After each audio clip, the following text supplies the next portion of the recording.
Kentucky's elections will be expanded under another bill signed by the governor. Another voting reform delivered to his desk was vetoed. Bodie Brooks spoke with the Secretary of State about the bills. That's right, Marvin. Secretary Michael Adams has publicly supported House Bill 564. The new law expands early voting in Kentucky and guarantees protections for poll workers. But Beshear vetoed a second bill that also had bipartisan support.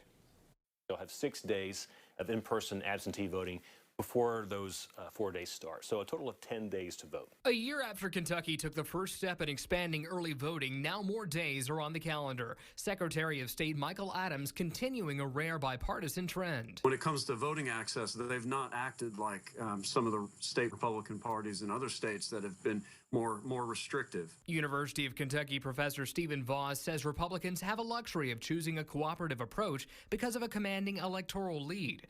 Adams says this law added the clarity needed to ensure all polling places are open at least 8 hours for early voting, including Saturday. So, for example, if the clerk's not open on Saturday or they close early, not anymore for purposes of voting. The bill also makes it a felony under Kentucky law to threaten election workers. We've seen a lot of hate and abuse, even death threats against me, my staff, and others in this business, and so we want to make sure that those people have protections. Secretary Adams was also supporting Senate Bill 216 to move up the state's transition to paper ballots to 2024.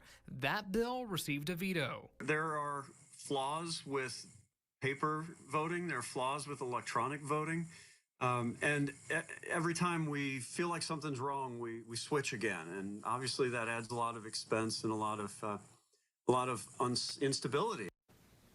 In a statement on the governor's veto of Senate Bill 216, Secretary Adams said these are nonpartisan, common sense reforms that will improve our election process as well as public confidence in that process, adding there was also heavy Democratic support for the bill. Marvin?